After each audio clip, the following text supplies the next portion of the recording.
Arqueología de la Universidad de Londres.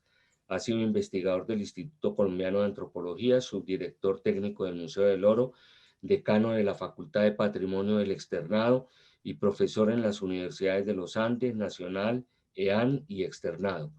Tiene cerca de 100 publicaciones científicas en arqueología e historia en Colombia y otros países.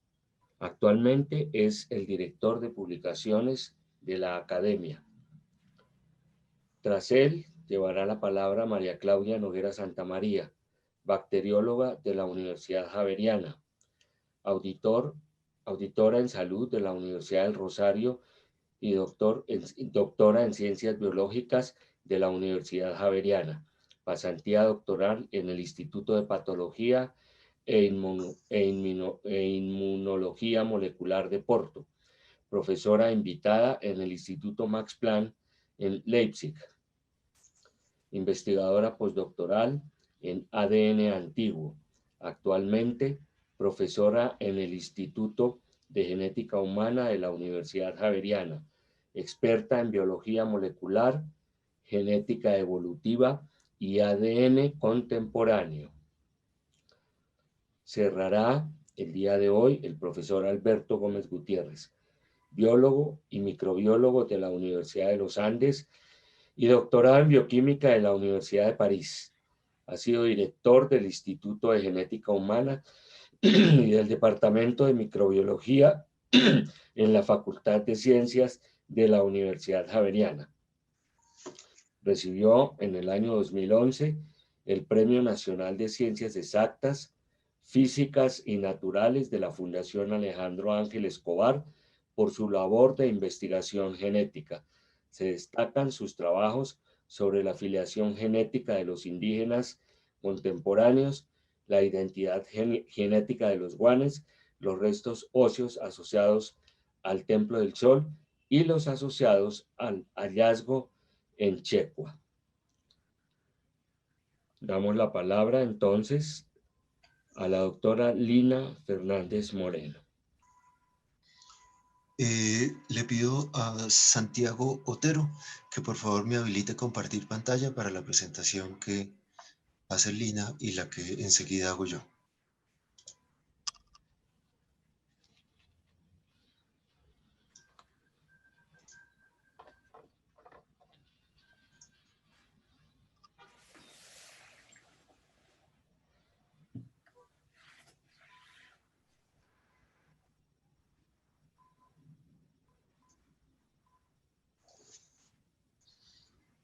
Correcto. Bueno, muy buenas tardes para todos. Un saludo muy especial a los miembros de la mesa directiva, académicos y a todos los invitados que están conectados el día de hoy. Nosotros vamos a hablar de la historia y arqueología en la capilla Nuestra Señora de Rosario, en La Calera. Básicamente la exposición se divide en 3 partes. Una parte en que hablaremos del contexto histórico de La Calera en Tobar, otra segunda parte que se van a hablar de los hallazgos, la excavación, y una tercera parte que compete al área de genética. Para nosotros es importante hablar acerca del contexto histórico porque eso nos va a dar cuenta de las dinámicas en las cuales se funda la casa, la hacienda y en especial la capilla, ¿no? Por favor, pasamos a la siguiente diapositiva, don Roberto, la ubicación geográfica. Gracias. Bueno, La Calera es un municipio que está ubicado sobre las cuencas del río Teusaca, la vertiente del Magdalena, el río Blanco, en la vertiente de Orinoco, al oriente de la sabana de Bogotá y sobre los pisos térmicos frío y páramo a 2.600 y 3.000 metros sobre el nivel del mar. Al norte limita con Huasca, Sopó, Chía, al occidente con Bogotá y al sur con Chuachi. Esta imagen que estamos viendo se toma de Google Maps y vemos la distribución en sí del municipio, y hacia el centro donde está marcado se encuentra la capilla que nos compete a nosotros. Siguiente, por favor.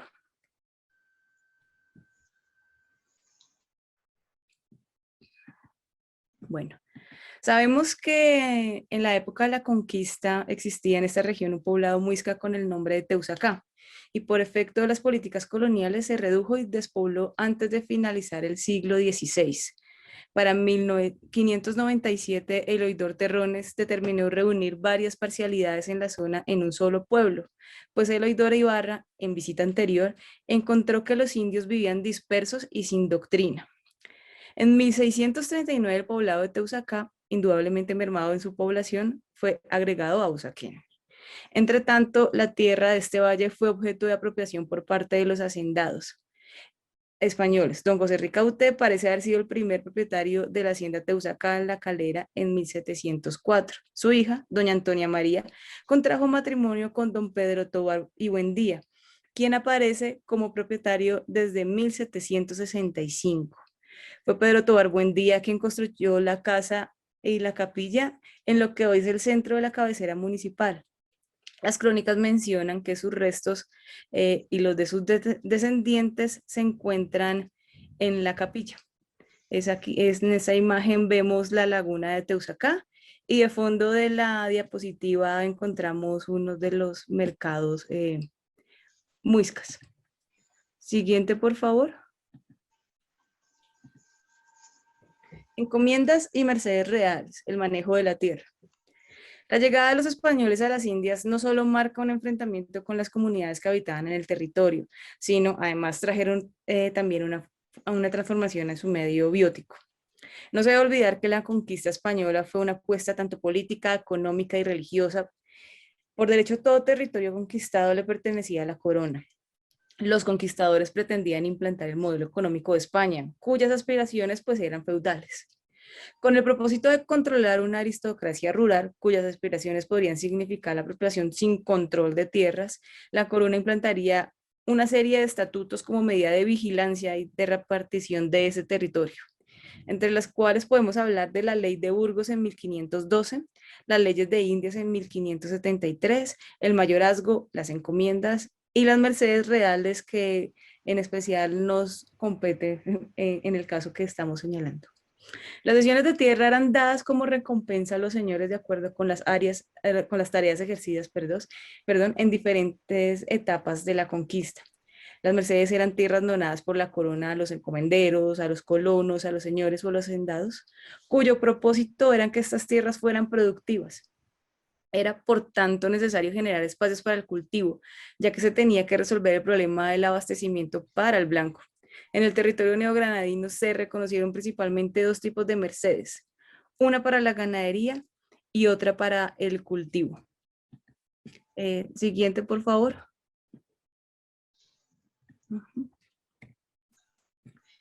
Los antecedentes que consultamos nos indican que los españoles tuvieron la necesidad de incorporar en su dieta alimentos de origen europeo, tales como el trigo y la carne.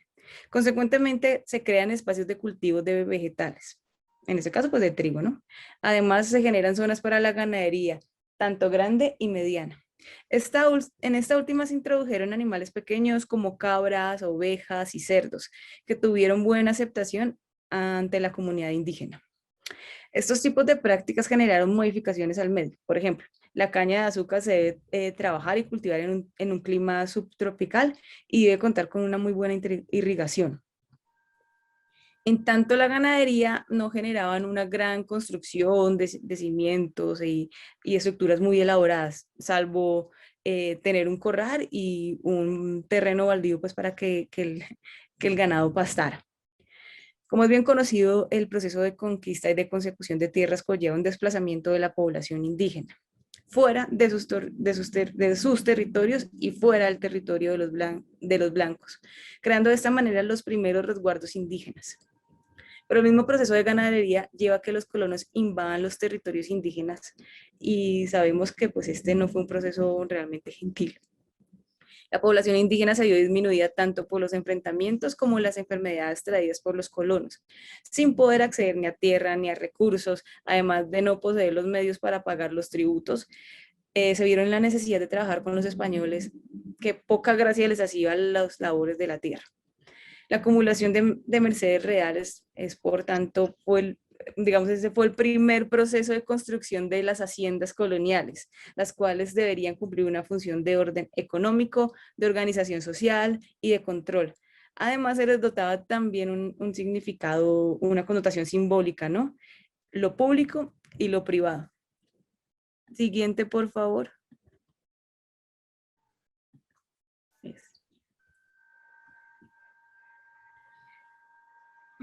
Las casas haciendas. En la medida en que la producción de alimentos aumenta, es necesaria la expansión del territorio y por lo tanto seguir ejerciendo control de la población. Dicho esto, se entiende que las haciendas coloniales debían ser por sí mismas autosuficientes y cómodas para sus habitantes, aunque muy rara vez los señores o los hacendados vivían en ellas, ¿no? Es por lo tanto pertinente decir que las casas haciendas constan de los siguientes espacios: la casa de los señores, que cuentan con habitaciones y salones, baños al aire libre, oratorios y capillas, que también competen en este caso, servicios, alacenas, cocinas, lavaderos. Las cocinas eran construidas con técnicas indígenas, generalmente fuera de la casa. La servidumbre dormía cerca a la cocina y pues a las alacenas. También tenían un espacio de caballerizas que generalmente se ubicaban en el acceso de la casa. Adicionalmente, la morfología de una hacienda es determinada por el dominio de los recursos, el dominio de la fuerza del trabajo y el dominio en una región. Este poderío aquejaba a los indígenas, que estaba basado pues en el fenómeno de la conquista. El desarrollo de la hacienda significó el triunfo de la economía española, ubicando al indígena en un rol de inferioridad en este nuevo sistema desde el siglo XVI. La consecución de tierras era una inversión estable para los nuevos hacendados, ya que fuera que se tenía el control sobre una zona, daba prestigio, se tenía el dominio de la fuerza de trabajo, que era abundante y barata. El acceder a tierras también permitía tener créditos ante la corona. Acá en la imagen observamos el dindel de la casa y su fecha de construcción. Siguiente diapositiva, por favor. Ok, los Tovar. Aunque no nos fue posible determinar con las evidencias documentales que poseemos y que consultamos bajo qué forma fueron cedidos estos territorios, Velandia en 1971 afirma que esta fue una adjudicación del virrey Antonio Caballero Góngora, que se observa a la izquierda de la diapositiva. En esto se encuentra en consonancia con lo señalado por Velasco Pedraza en el 2019 acerca de la provisión del corregimientos, en que el rey ya había repartido entre los Buendía por su empeño en la administración de las instituciones imperiales, tal como el caso del corregimiento de Zipaquirá otorgado a Pedro Tovar Buendía en 1732. Según los antecedentes que consultamos, el capitán don Diego Tovar Buendía Ricaute, hijo de don Pedro y doña Antonia, bautizado como Diego Martín, quien se casa con doña Augusta Andrade Dinisillas, tiene con ella 5 hijos. De estos 5 hijos, 3 continúan con la línea de sucesión. Es además importante señalar que don Juan José Tovar Andrade, don Luis Jovan Andrade y don Mariano Tovar y Andrade cambian la grafía del apellido paterno de los Tovar con B a Tovar con V, perdón. Lo que existen 2 Tovar, unos de Santa Fe y otros propiamente de La Calera. Volviendo con don Diego, este fue el dueño de Teusacá, La Calera y Funtaque, tierras que fueron heredadas de su padre, el cual las heredó de su suegro, el capitán don José. El sargento mayor don Pedro en sus últimos años administra las haciendas de La Calera y de Siecha. Esto generó un extenso pleito entre los Tovar y Buendía, que se soluciona hacia el año 1751 a favor de los Tovar. Las alianzas matrimoniales fueron una estrategia muy utilizada para la consecución de tierras y la expansión de estas por parte de los europeos. Adicionalmente, observamos que 2 de los dueños fueron militares, que sirvieron a favor de la corona. Por lo tanto, en pro del cumplimiento de sus labores, se le recompensa con tierras. No se tiene claridad en qué año se constituye formalmente la Casa Hacienda. Lo cierto es que hacia el año 1789 ya existe una viceparroquia, lo que indicaría ser que fue don Pedro, o sea, el papá de don Diego, el que la funda. Siguiente, por favor. La Capilla de los Blancos. El contar con una capilla o iglesia dentro de los predios privados tenía como objeto facilitar el rito católico para todos los trabajadores de la hacienda.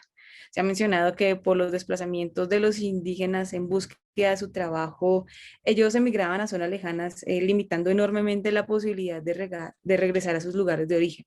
El poseer una capilla también, una capilla propia, también cumplía con la función de separar a los trabajadores de los habitantes de la zona. En la última época de la colonia, la parroquia de Blancos de la Calera fue creciendo alrededor de la hacienda, tanto que mereció ser erguida como parroquia de Nuestra Señora del Rosario en 1772. Posteriormente, ya en la República, la Calera fue despojada de su estatus independiente en 1850 y luego restituida a su condición autónoma en 1853. La Casa de la Hacienda pasó a ser sede de la alcaldía municipal desde la década de 1940. Factor que ha contribuido a su preservación. La costumbre cristiana de enterrar a los muertos en el interior de las iglesias en Europa parece ser anterior al siglo VI, pero se popularizó rápidamente debido a la creencia que la cercanía a la casa de Dios garantizaba algunas ventajas para el alma del difunto. La iglesia combatió sin mucho éxito esta costumbre en la medida en que el espacio de enterramiento en los templos era limitado y solo tuvieron acceso a estas personas notables, porque enterrarse en la iglesia se volvió también un asunto de estatus. El nuevo reino de Granada durante la colonia solo los preladios principales, los grandes funcionarios de la corona y otros notables lograron hacerse enterrar en los templos de las ciudades principales.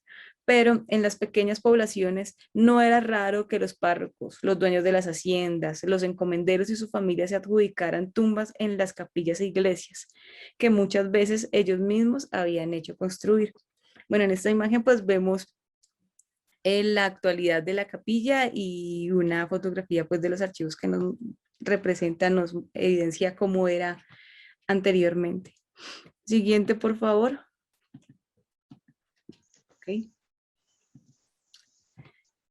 La evangelización es una de las grandes apuestas de la corona, ya que los indígenas no eran solamente importantes como fuerza de trabajo barata, sino como futuros feligreses que tenían que salir del pecado y por derecho ofrendar. Creemos que por la gran afluencia de feligreses se toma la decisión de ampliar la capilla. Esto parecería desprenderse de lo mencionado en el documento que reposa en el fondo de la biblioteca de la Universidad de La Sabana, donde se muestra la copia de la escritura de la dirección de la parroquia Nuestra Señora del Rosario, elaborada por el notario Mariano Enerazo en el año de 1833. Se convoca una reunión por parte del cura, del cual no sabemos su nombre, a los grandes hacendados y personajes de importancia de la época. El cura comparte el sentimiento de preocupación, puesto que no se ha podido fundar la majestad sacramentada para tributarle el debido culto, que es el primer renglón que aparece en la diapositiva. Es por esto que el religioso se ve en la necesidad de solicitar dávidas a los asistentes de dicha reunión, de los cuales podemos mencionar que, digamos, el señor Fernando Caicedo entrega 2 novillos, el señor Luis Tobar, también 2 novillos, el señor Silvestre Ortiz, una novilla, Salvador García, una ternera, y así. Adicionalmente, el cura también solicita nombrar un administrador entre los hacendados. Este será el encargado de atender los animales anteriormente descritos en las tierras. Esta responsabilidad recae sobre el señor Luis Tobar, que fue elegido a través de votación popular. Además, el cura y el vecindario solicitan a los señores se admita otro patronato para que se defienda esta fundación. Para mantener esta fundación, por lo tanto, el cargo de administrador podrá ser ejercido solamente por los miembros de la familia, en este caso, los Tobar. De esta manera, la parroquia Nuestra Señora del Rosario de la Calera se funda en 1832. Uno de sus fundadores fue don Luis Tobar Buendía Andrade, hijo de don Diego Tobar Buendía Ricaute y nieto de don Pedro. El fundar un pueblo alrededor de una capilla privada lo establece como un pueblo de arrendatarios. La construcción de la capilla termina hacia finales del siglo XIX. no tenemos registro de estas modificaciones arquitectónicas llevadas a cabo. Siguiente, por favor.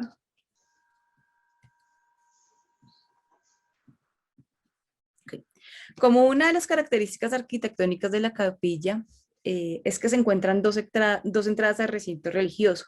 Una que habría servido para la asistencia de servicio por parte de los feligreses, es decir, una entrada pública, que se ubica justo al frente de la estructura. Y otra exclusivamente para los dueños, miembros de la familia o cercanos, es decir, una entrada privada. Cada construcción es una particularidad, no se regían por un control o lineamientos para la erección de estructuras coloniales. Es medular señalar que cada hacienda se verá modificada por el medio donde se encuentre. Adicionalmente, la consecución de recursos llega a tener poca uniformidad en la conformación de todas las edificaciones. Además, se vincula la actividad económica la cual ejerce dicha hacienda, ¿no? Otros factores como las técnicas del maestro de obra, ¿no? Cambian de región en región. La experiencia, la pericia, los gustos también del maestro y del señor, del dueño, son partes y también modifican justamente la estructura y el conjunto de la hacienda. Siguiente, por favor. Desafortunadamente no podemos concluir qué tipo de productos se producían en la hacienda La Calera. Es probable que haya sido una economía ganadera, en especial de especies medianas, como ovejas, cerdos y algunas aves de corral. Tampoco logramos reconocer en las excavaciones algún tipo de semilla que nos diera cuenta si habían espacios de cultivo. Lo que sí se pudo evidenciar en las excavaciones fue la presencia de cal distribuida en el ábside intervenido. La Calera recibe su nombre por las innumerables minas de cal que existían en Teusacá, mineral que era extraído por los indígenas para luego disponer en hornos, y es posible que dicho material se mezclara con los sedimentos depositados en este espacio. La cal, desde épocas antiquísimas, era utilizada con un fin mortuorio, para evitar los malos olores producidos por un cuerpo en descomposición en un pequeño espacio, el cual era ocupado para ofrecer los servicios religiosos. Cabría la posibilidad que ese también haya podido ser su uso. Pero el no lograr la identificación de actividades específicas de economía ganadera o de cultivo por medio de estructuras no significa que no se haya realizado. Reconocer la estructura original es de por sí difícil. Era común ir adicionando, quitando partes de estas según los requerimientos y particularidades. Eso se vio notablemente en la época de la República, sin tener quien llevar a cabo las labores de cultivo, de cuidado, de limpieza de los animales. El mismo sentido de espacio de producción de la casa hacienda cambia. Es entonces cuando los dueños de los latifundios empiezan a habitar esas casas de hacienda como lugares de descanso, por lo cual es muy probable que se removieran partes que ya no cumplían ninguna función de orden económico. Además, se buscaría lugares más cálidos, más amplios, más iluminados. Por lo tanto, se añaden ventanas, pisos de madera, siguiendo la moda de la época. Es importante señalar que los factores estéticos jugaron un factor importante en las alteraciones de las estructuras, tal como ocurre hoy en día. Bueno, muchísimas gracias. Bueno, Lina, muchas gracias. Continuamos entonces con lo relativo a las labores arqueológicas. Esta intervención arqueológica se enmarcó en la restauración arquitectónica de esta capilla colonial de Nuestra Señora del Rosario. La labor fue realizada por el Consorcio Calera 2016 con la financiación de la Alcaldía Municipal y el Instituto Departamental de Cultura de Cundinamarca. La capilla, como bien se ha dicho, está ubicada en el patio interior de la Casa Municipal. Fue declarada Monumento Nacional junto con la antigua Casa de la Hacienda La Calera y Suaque por el Decreto 2857 de 1984. Su construcción data de 1778, como lo atestigua la fecha labrada en el dintel de entrada de la capilla. Es un edificio con cubierta de 2 aguas, una sola nave, un acceso en arco de medio punto enmarcado por 2 pilastras y tiene un campanario lateral y un ábside. La construcción tiene todos cimientos de piedra, pero las paredes son de adobe excepto por el campanario, el ábside y la fachada frontal, que son íntegramente de piedra. En las excavaciones para la construcción de las vigas de confinamiento de cimientos, realizadas en el ábside, se detectó un suelo blando de color negro y con un alto contenido orgánico. En el sector central afloraron restos óseos humanos. En ese momento, el consorcio suspendió las obras y llamó a los arqueólogos. Al empezar la intervención profesional arqueológica, el ábside presentaba algunas alteraciones. A saber, se había retirado la puerta que daba acceso al ábside y el entrepiso de madera sobre el cual se mantenía la imagen de la Virgen del Rosario. Se había demolido el piso de baldosas y aproximadamente 30 centímetros del afirmado y relleno de este piso. Se había descubierto la fosa de los enterramientos y se habían perturbado considerablemente. Uno de los cráneos se encontraba por fuera de la fosa y el otro estaba fragmentado. Los huesos largos de las extremidades estaban dispersos y varias costillas y vértebras fragmentadas. Había astillas de madera, presumiblemente parte de un cofre. Un frasco de perfume de vidrio había sido retirado y un papel que estaba dentro había sido extraído y luego reinsertado. En el interior de la fosa de enterramiento, por debajo del nivel de perturbación, continuaron apareciendo restos humanos y animales, fragmentos de vidrio, cerámica, astillas de madera y desechos de talla. Al finalizar la excavación, se vio una fosa rectangular con esquinas redondeadas de 1,10 metros de largo por 50 centímetros de ancho y una profundidad máxima de 47 centímetros. En la excavación de los cuadrantes aparecieron restos óseos animales, algunos huesos humanos adicionales, fragmentos de cerámica y vidrio, astillas de madera, fragmentos de cantos rodados y desechos de talla en piedra. El perfil estratigráfico revela esta secuencia de pisos y rellenos que es importante describir porque va a ser la base de nuestra interpretación de los cambios arquitectónicos y culturales en este espacio. Desde arriba hacia abajo encontramos en primer lugar un piso de baldosas de barro cocido con un espesor de 5 centímetros. En segundo lugar, una capa de relleno compacto que servía de base al piso de baldosas con un espesor de 20 centímetros con presencia de fragmentos de rocas sedimentarias. La tercera era una capa que contiene fragmentos de restos óseos de animales dispersos y fragmentos de rocas, con una profundidad de 10 centímetros. Y por último, la cuarta, más bien, es una capa de briznas de carbón y restos óseos que se distribuyen de manera regular y tienen una profundidad de 13 centímetros y hay presencia de areniscas.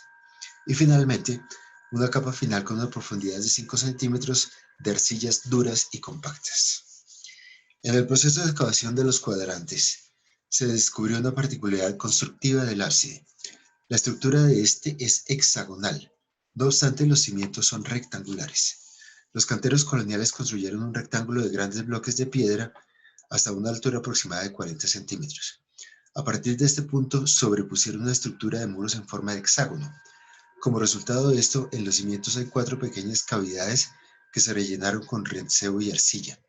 Al excavar estas cavidades se encontraron pequeños huesos humanos intencionalmente agrupados, a diferencia de lo que ocurre en el resto del piso en donde aparecen dispersos.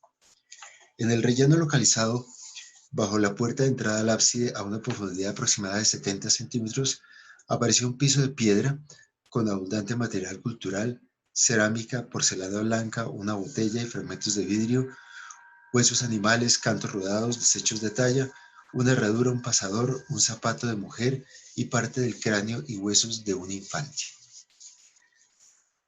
En toda la excavación, en resumen, se encontraron restos de huesos animales, tanto dentro de la fosa del entierro como en el piso, en las oquedades bajo los muros y en el relleno de la puerta.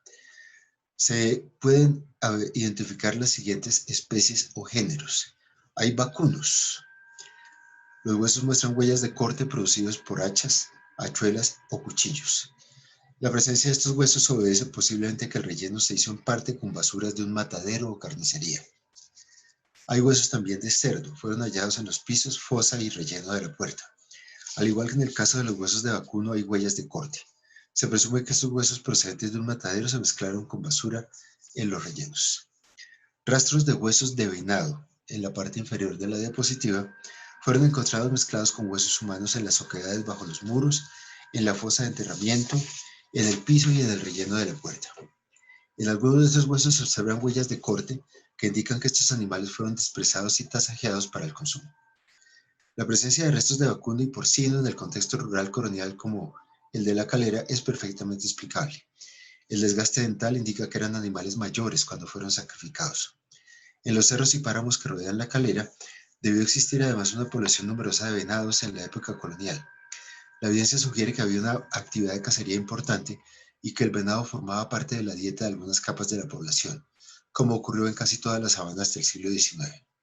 Adicionalmente, los huesos de venado se encontraron mezclados con huesos humanos, en la fosa de enterramiento y en las oquedades bajo los muros. Estas son acciones de deposición intencionales. Unos pocos fragmentos de huesos de ave también fueron hallados en los rellenos del piso y de la puerta. No hemos podido determinar si se trata de gallina o de pato. También se recuperaron un total de 162 fragmentos de cerámica que se pueden catalogar en dos grupos de tipo doméstico, posiblemente usados para la cocción y almacenamiento de alimentos, y un grupo, el que vemos a la derecha de la diapositiva, que es porcelana blanca esmaltada de muy buena calidad.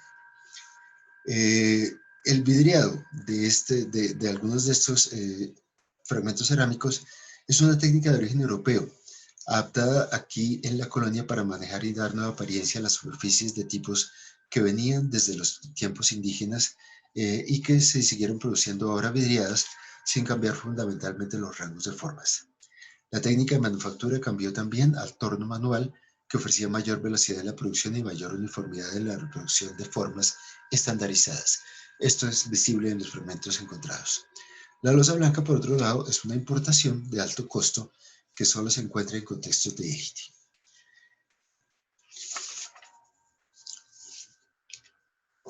Encontramos también una botella de vidrio en el relleno de la puerta del ábside. Este recipiente, que corresponde a una botella que hubiera contenido vino inicialmente, de 7 centímetros de diámetro por 16 de altura, de color verde pálido, presenta manchas amarillentas y visos tornasolados y desprendimiento de pequeñas escamas, lo que es indicativo del proceso de degradación del vidrio antiguo. También hay dentro del relleno de la fosa y en la puerta pedazos de vidrio de otras botellas distintas a esta. Dentro de la fosa de enterramiento se encontraron un gran número de fragmentos de madera que originalmente hacían parte de la misma pieza, un objeto hecho de madera fina, posiblemente cedro. Es probablemente que estos fragmentos fueran parte de una caja de madera que presumiblemente guardó el frasco de vidrio sobre el cual vamos a hablar un poco más adelante. En el relleno de la puerta se encontraron también fragmentos de madera calcinados, que parece tratarse de leña no completamente quemada. Un zapato de mujer de cuero se encontró dentro del relleno de la puerta del ábside. Tiene un tacón de 4 centímetros y es de tipo escotado. Está hecho para el pie derecho y corresponde a lo que sería una talla 36 actual. En el relleno de la puerta se encontraron también dos objetos de hierro, una herradura y un cerrojo de puerta. La herradura está hecha para caballo, mula o burro de casco pequeño y se encuentra muy desgastada. El pasador es de sección rectangular, tiene un ensanchamiento en uno de los extremos que serviría como perilla o mango.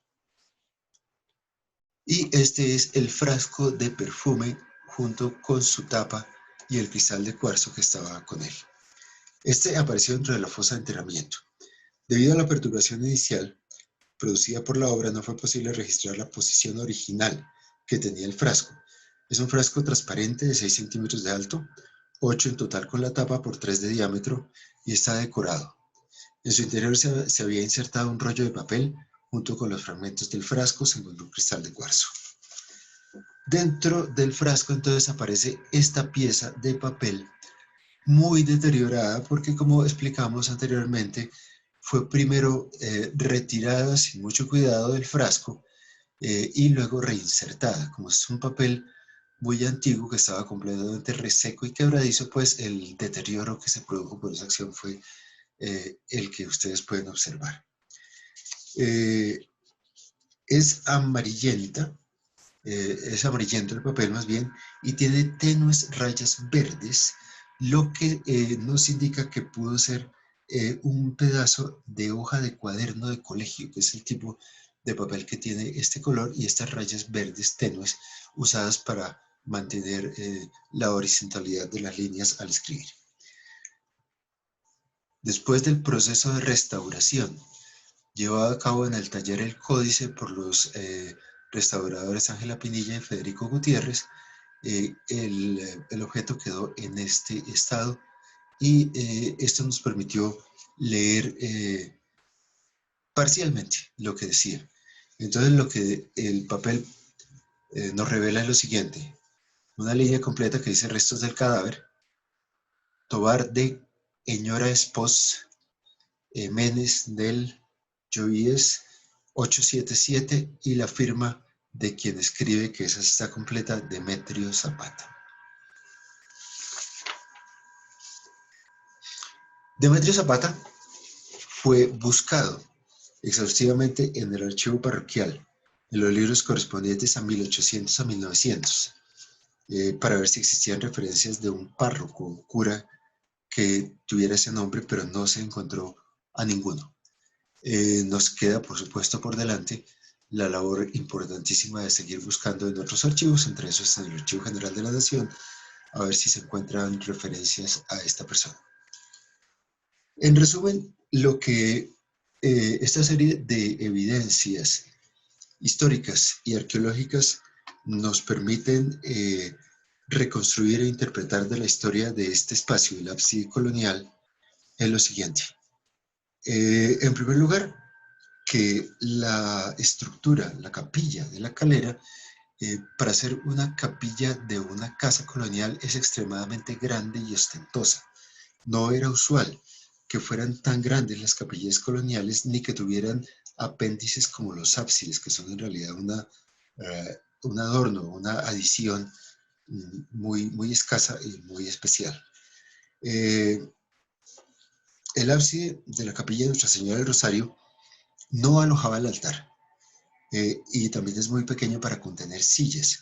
Es un recinto hexagonal irregular de aproximadamente 4 por 4 metros y medio, y se accede a él por una puerta ubicada tras el altar.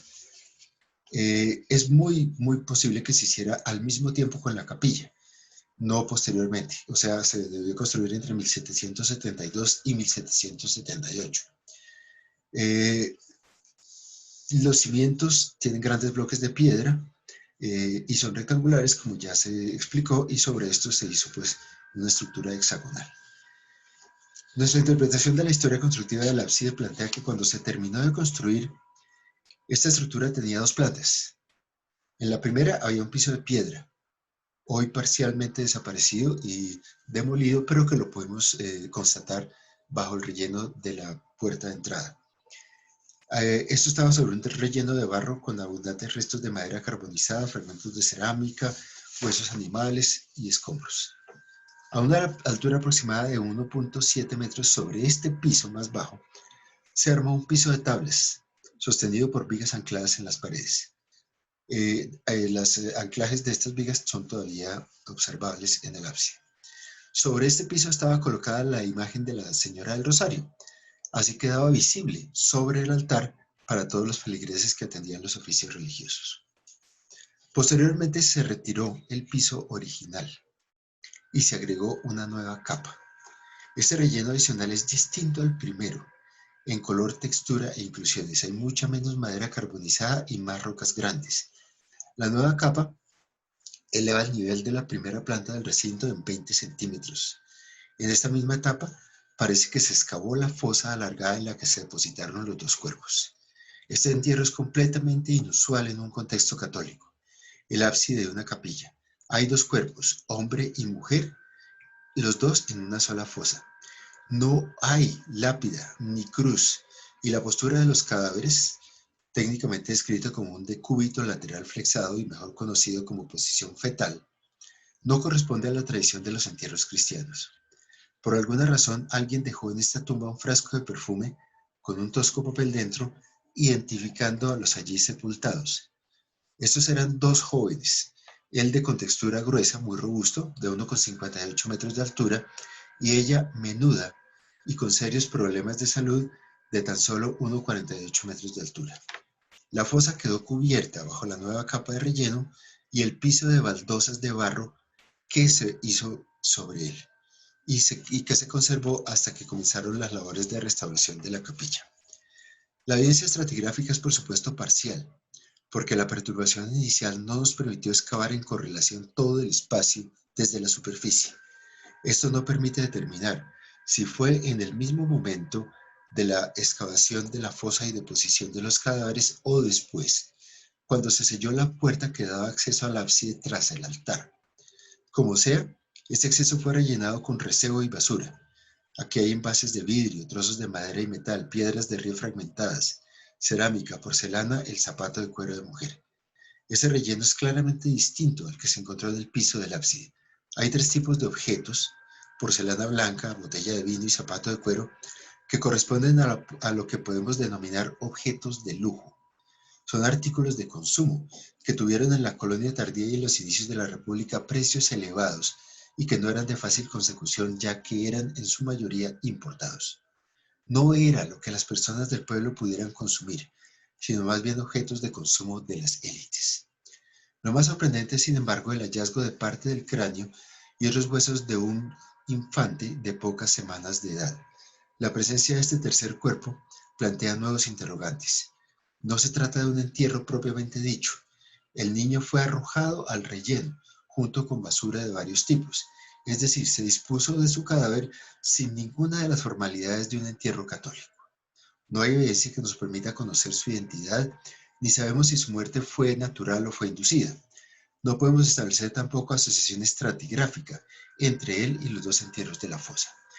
Y en estas circunstancias, sin que ni la historia ni la arqueología nos puedan resolver las cuestiones de las relaciones que pudieran existir entre los 2 cadáveres de los adultos en la fosa del ábside y el cadáver del infante en el relleno de la puerta, recurrimos entonces a los doctores Alberto Gómez y María Claudia Noguera para que realizaran el estudio de ADN de estos restos y pudieran aportar elementos para la interpretación.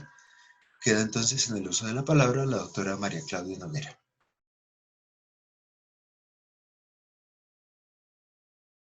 Para la recolección. Una segunda recolección se llevó a cabo en La Calera, en donde los 2 individuos adultos fueron recolectados en el diorama de la exposición con extracción de restos de cráneo y costilla. Posteriormente, los restos del neonato fueron nuevamente obtenidos en la oficina de la Secretaría de Obras Públicas, también en La Calera. En ambos casos, las muestras recolectadas se trasladaron al laboratorio de ADN antiguo en el Instituto de Genética Humana de la Facultad de Medicina en Pontificia Universidad Javeriana, en donde se procesaron como se describe a continuación. Inicialmente se extrajo el ADN de las muestras recolectadas. Para esta extracción se procedió primero a la limpieza de los restos óseos, evitando y eliminando contaminantes. Esto se hizo de manera independiente, también evitando contaminación y mezclas entre estos. Se utilizó agua ultrapura y radiación con luz ultravioleta por un tiempo no mayor a 5 minutos y un proceso de lijado para limpiar los restos no correspondientes a la muestra. Una vez se tiene el fragmento o se obtuvo el fragmento de hueso limpio, con la capa externa removida, se realizó un proceso de pulverización para llevar a cabo la extracción del ADN en cada pieza.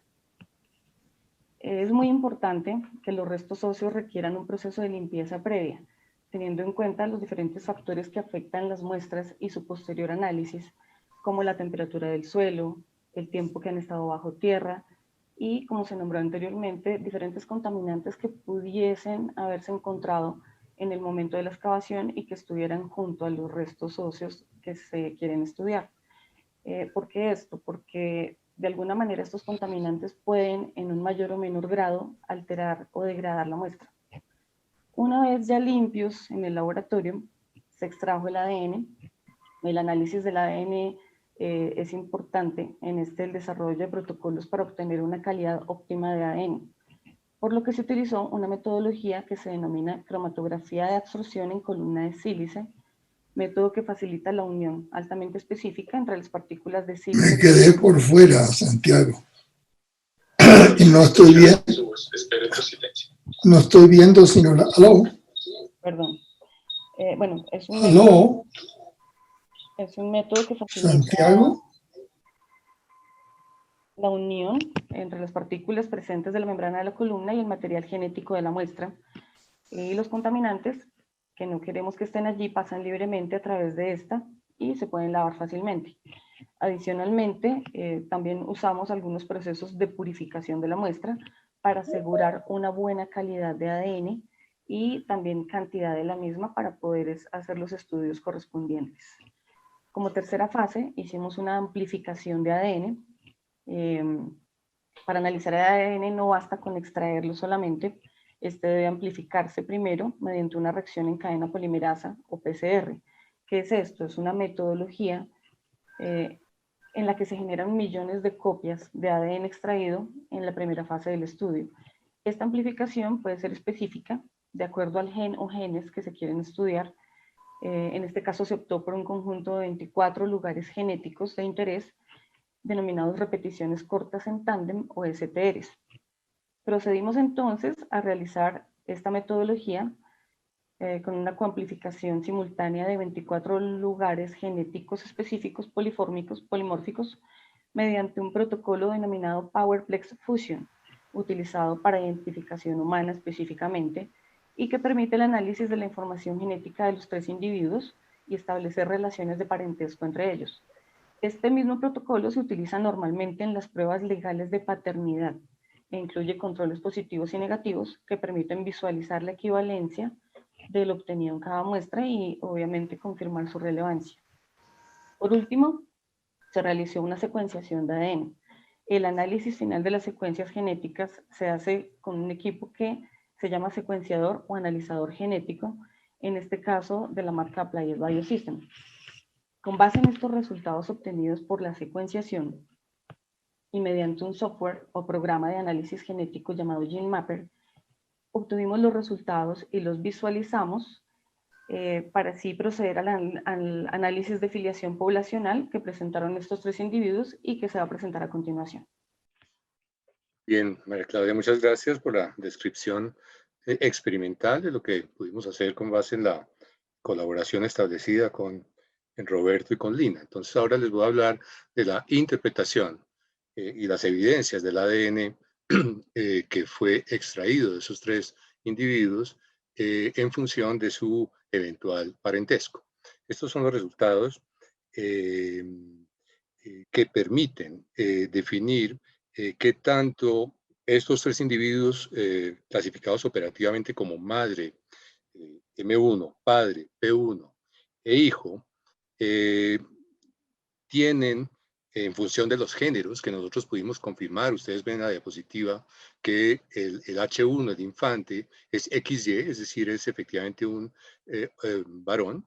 M1 es efectivamente la mujer identificada como tal por Roberto y sus colaboradores, es XX, es efectivamente una mujer desde el punto de vista genético. Y P1, el adulto, es XY, es decir, es hipotéticamente pues un padre. Pero tendríamos que ver qué tanto eso es o no posible en función de los hallazgos moleculares. La calidad del ADN fue desigual. Ustedes pueden ver ahí mucha ND, es decir, no determinado o no determinable, con un grado de conservación mucho mayor en el adulto varón, P1, y en el infante varón, H1, que en la mujer, M1.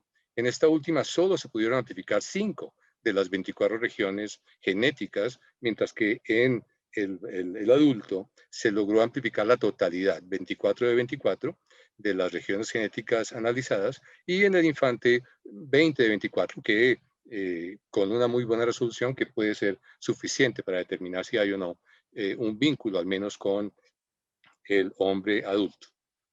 Al compararlos por parejas, se obtuvieron los siguientes resultados.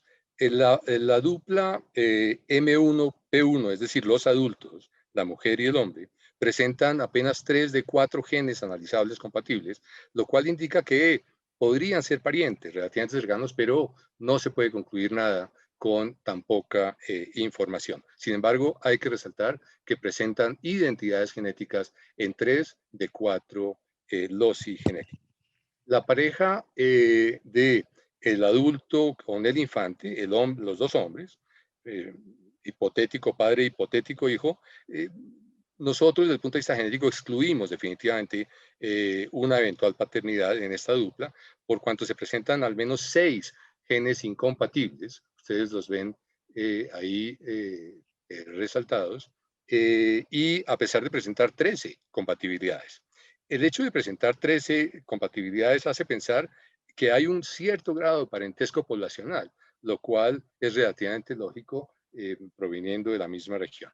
En la última dupla, es decir, la hipotética madre, la mujer y el infante, se presentan 2 genes compatibles de las 3 regiones genéticas, lo cual deja abierta la puerta para un grado de parentesco que puede ir desde un sencillo vínculo poblacional, como el caso de los 2 adultos, o de el adulto varón y el infante, hasta no se puede descartar un vínculo madre-hijo. Desafortunadamente, con esta información habría que acceder a otras muestras de la hipotética de la madre, de la mujer, tal vez en el cráneo, en la parte interior del cráneo, para poder extraer un ADN que resulte de mejor calidad.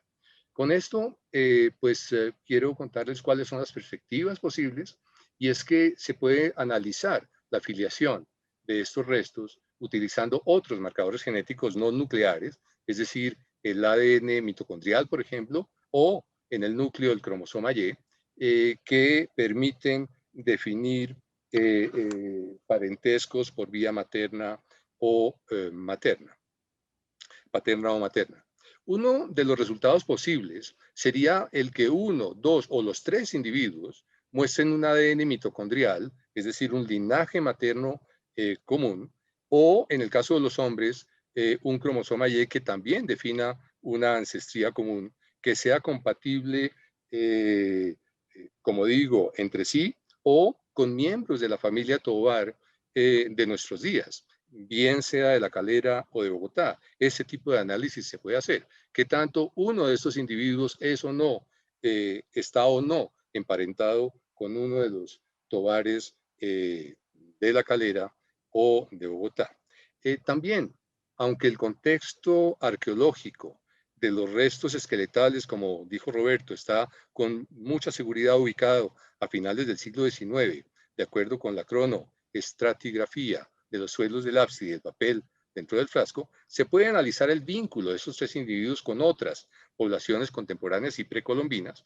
Nosotros tenemos ya una base de datos muy completa de genética de individuos que hemos analizado en diferentes regiones de Colombia, de tal manera que se pueden comparar, tal como lo hicimos el año pasado justamente con María Claudia y los antropólogos Javier Rivera y Juan Guillermo Martín de la Universidad del Norte, en este hallazgo arqueológico de Malambo, en el Bajo Magdalena, y como lo ha podido hacer nuestro grupo del instituto en diferentes poblaciones del territorio, hoy colombiano, en colaboración con antropólogos, los antropólogos Philip Melton y Michael Crawford en la Universidad de Kansas, José Vicente Rodríguez, Gonzalo Correal y Ana María Groth, que vi en la reunión, Ana María, de la Universidad Nacional, y Carlan Gebeck, de la Universidad de los Andes. Con todos ellos hemos hecho análisis como el que estamos haciendo hoy con Roberto y Lina, para tratar de establecer filiaciones, identidades, como digo, parentescos, ancestrías comunes, y todo esto gracias a el aporte experimental de nuestros estudiantes, especialmente de las estudiantes doctorales Andrea Casas y Marcela Díaz Matallana. No hay tiempo para explicarles a ustedes qué tipo de vínculos se pueden detectar entre las poblaciones contemporáneas y precolombinas. Basta con decir que eso es una posibilidad que queda abierta para este trabajo, y con esto cierro el comentario y le doy la palabra a Roberto. No, pues la conferencia con la intervención del doctor Gómez se considera terminada.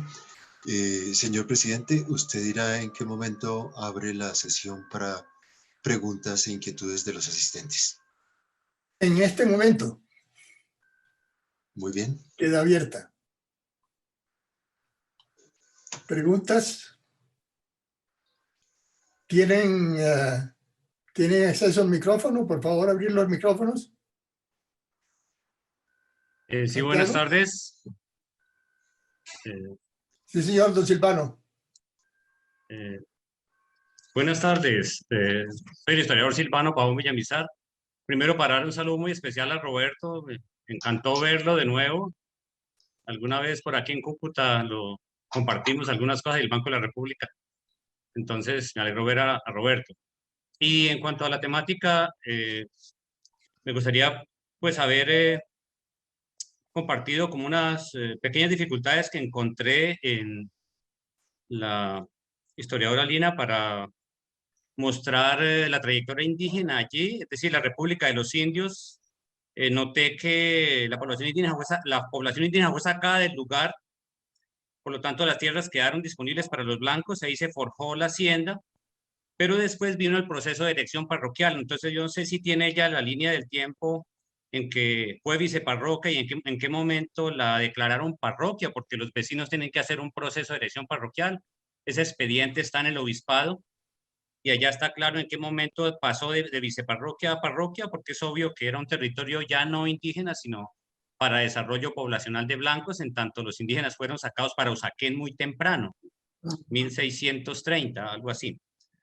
Y pues la trayectoria del siglo XIX parece que fue un poquito precaria en términos de institucionalidad, entonces ahí la República los asumió a partir de la Constitución de 1821.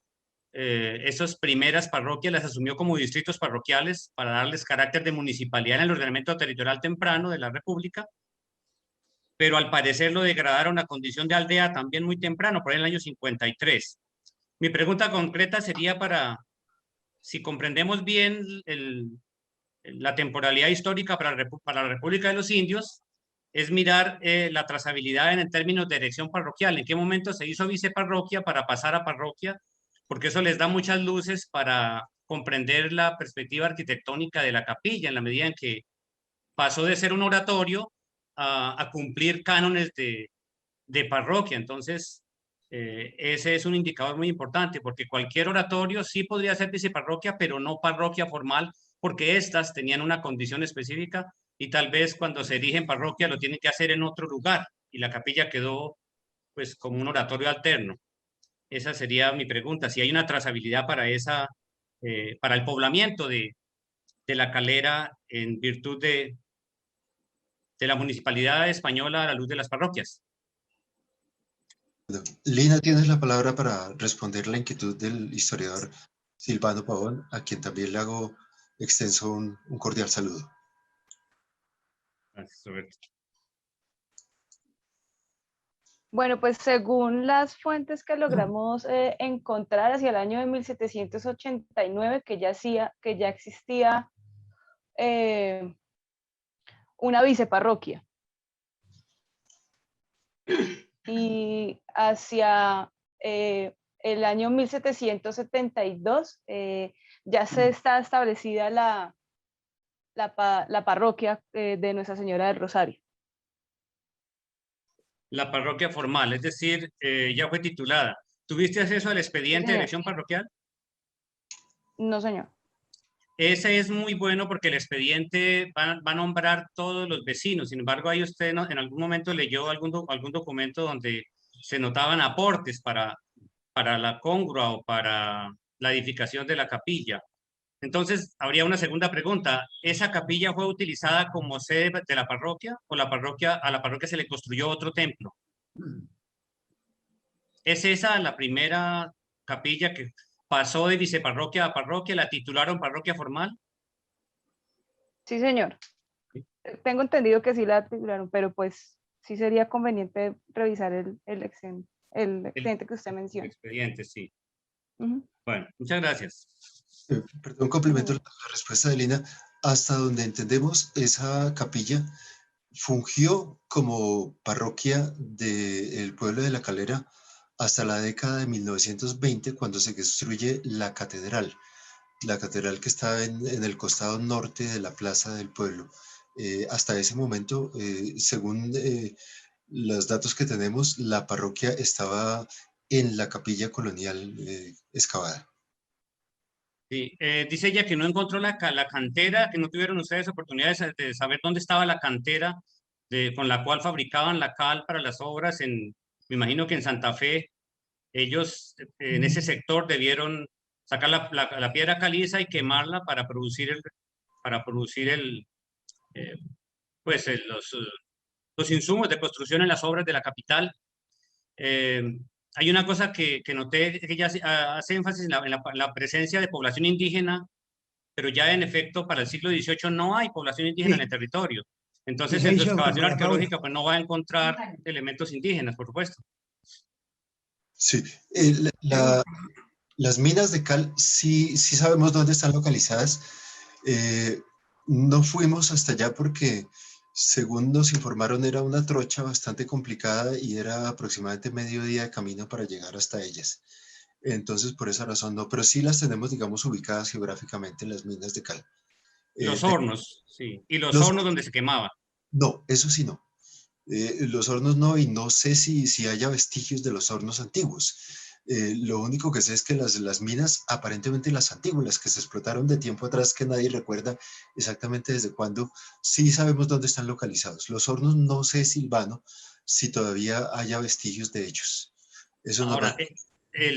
generalmente encontramos las minas, o sea, la parte cantera de la mina, y los hornos muy al lado porque eran muy cercanos, porque era más fácil transportar la carne y la cal ya quemada que transportar la piedra cruda. Entonces, generalmente los hornos estaban cerca a la cantera. Indudablemente, sí. Sí. Tiene que ser así. ¿Alguna otra pregunta? Sí, yo una preguntita de parte del señor doctor Segovia. Perdón, la doctora Sordís primero. Comentario sobre lo que han hablado. ¿Puedo hablar? No, Horacio, la doctora Sordís tiene la palabra.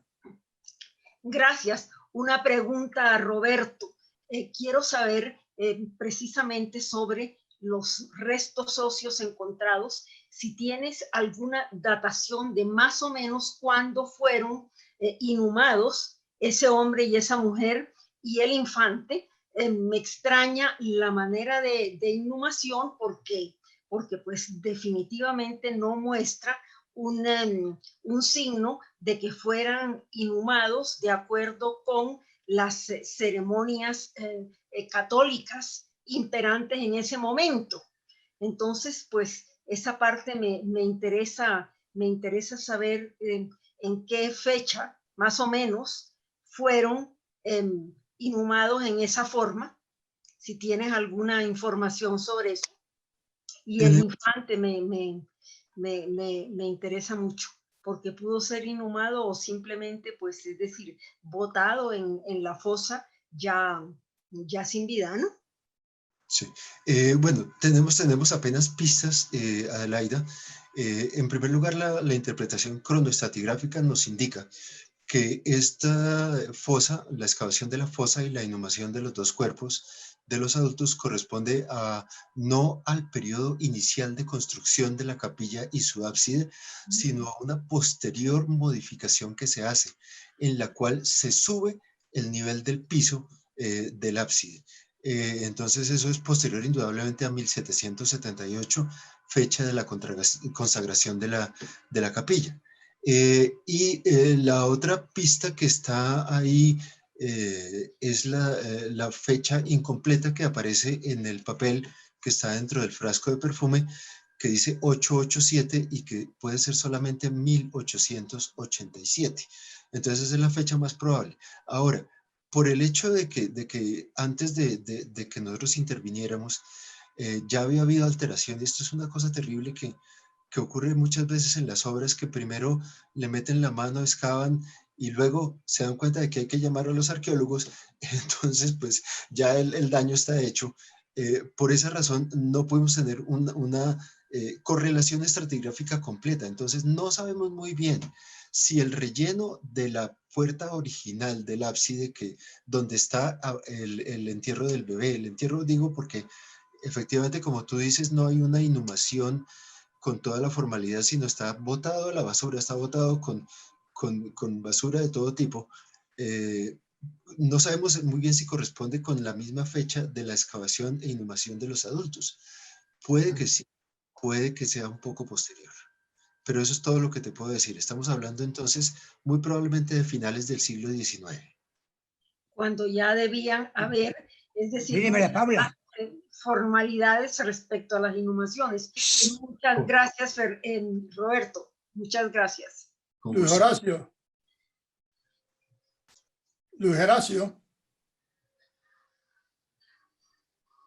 Horacio Gómez. Sí, son dos inquietudes aprovechando la presencia de tan eminentes antropólogos. Felicitarlos porque fue maravillosa la intervención de todos y todas. Pero tengo dos inquietudes no sobre las conferencias, sino que tienen que ver con la antropología.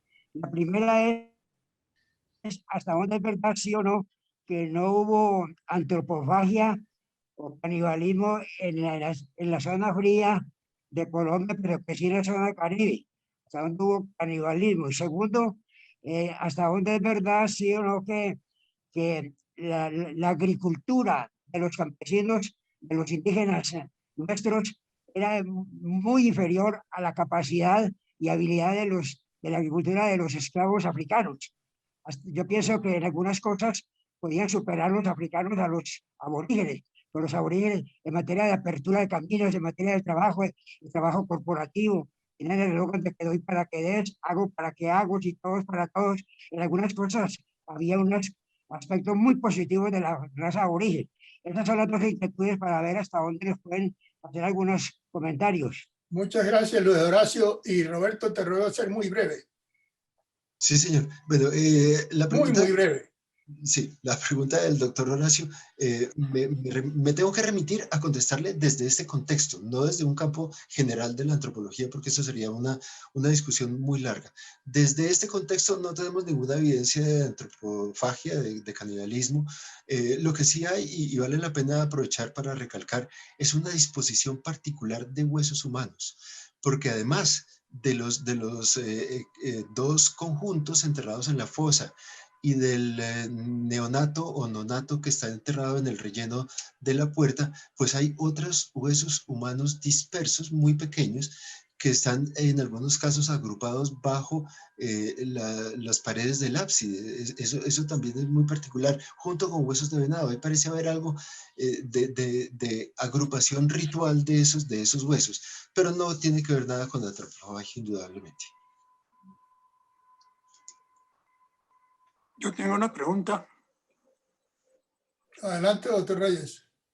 Bueno, la pregunta es la siguiente, es que en relación con el nombre que aparece en el papelito que encontraron y que no lograron, digamos, ubicar ningún dato en la propia capilla de la Calera yo les pregunto si han investigado en el Archivo General de la Nación, porque el archivo tenía desde la época de la colonia un segmento que se llamaba de curas y obispos, que se prolongó también sobre el siglo XIX. Y otra posibilidad es que la fecha que aparece en ese papelito puede ser la fecha del encuentro de esos elementos y no necesariamente la fecha del entierro, digamos, una posibilidad que podría existir.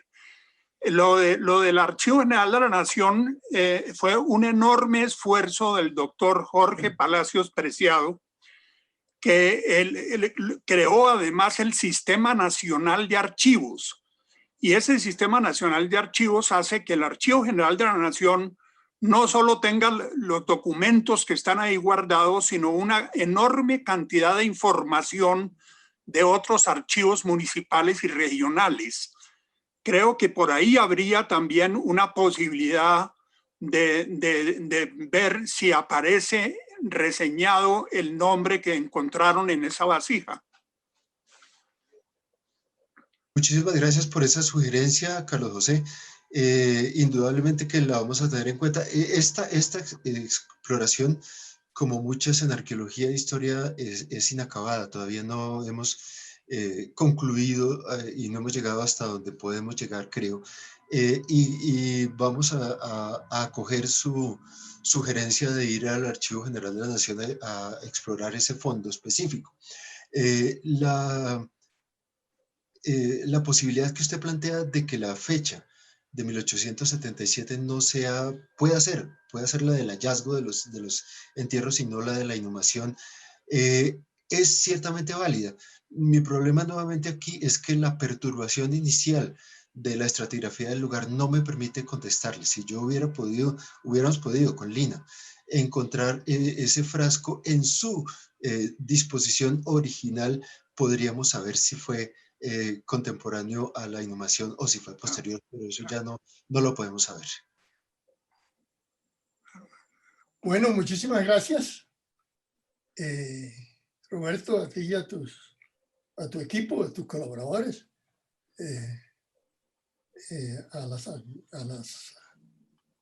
a las historiadoras y arqueólogas y geneticistas y por supuesto al doctor Gómez, que es un sabio en la materia, por este pedazo de microhistoria que nos deja con muchos misterios, porque realmente pues la capilla, que es un caso de microhistoria y cuya excavación pues pertenece a lo que queremos conservar en Colombia como vestigio del pasado, pues en su suelo tenía una historia que está inacabada, que está incompleta y que no podemos deducir qué fue lo que pasó.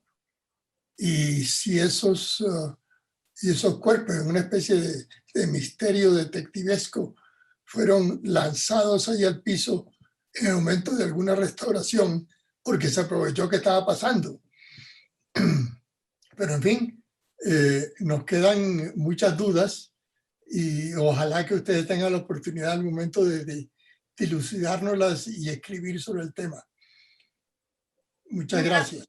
Una última pregunta a Roberto, muy corta, por favor, muy corta. Dime, Adelaida. Roberto, ¿hay signos de violencia en algunos de los restos óseos encontrados? No, ninguno, en absoluto. Bueno. Gracias. Yo quisiera hacer una última pregunta, también muy corta. Y es, bueno, por un lado, felicitarles por el trabajo, pero quería dirigírsela a Alberto. Es en relación a la parte final que él nos deja esa duda, que tenemos dos opciones, o buscar analizar con descendientes de la familia Tovar, o también de posibles vínculos indígenas. Mi pregunta es si han logrado identificar descendientes de la familia Tovar. Pues sí, Ana María, realmente los descendientes son, digamos, hay descendientes más conocidos que otros.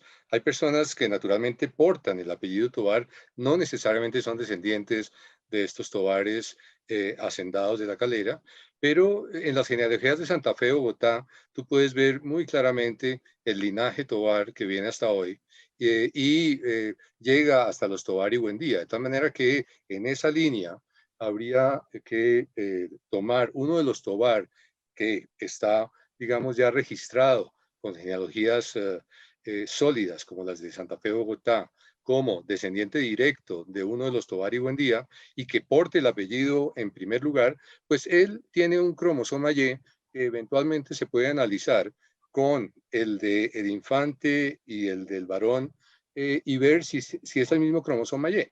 Eso daría una respuesta muy precisa sobre el vínculo de estos entierros, al menos de los varones, con los Tovar, digamos, certificados como descendientes de los Tovar y Buendía. La mitocondria es otra opción. Ese es un linaje materno, es un poco más complejo, pero permite tal vez más que el cromosoma Y, dar una respuesta sobre la filiación de estos tres individuos con grupos indígenas, justamente en Cundinamarca. Hasta podríamos analizar qué tanto pueden o no estar emparentados al Checua, que tú analizaste en Nemocón. Todo eso se puede hacer en la medida en que podamos extraer el ADN mitocondrial o el cromosoma Y de estos individuos y seguir con este trabajo pues de la mano de Roberto y con el apoyo de María Claudia en el laboratorio. Claro que sí. Yo quisiera intervenir un momentico, señor presidente, es ligando lo que dice Carlos José Reyes con lo que pregunta la doctora Groth. Es que en el Archivo Nacional hay un funcionario que todos ustedes conocen que es una eminencia, Mauricio Tovar, y pues él puede servir como informante de familiar, como también gran asesor de la búsqueda de curas y obispos. Fantástica sugerencia, Jorge. Claro, claro. Yo creo que les puedo ayudar. Creo que esos Tovar son paisas. No, él es bogotano hasta donde yo entiendo. Sí, hasta donde yo entiendo. Ah, bueno, entonces sí servía. No, y si Bueno. es paisa no quiere decir que no haya habido dispersión en Antioquia de la familia Tobar tampoco. Otro origen. Muchas gracias de nuevo y muchas gracias realmente por repito, este pedacito de microhistoria que es fascinante.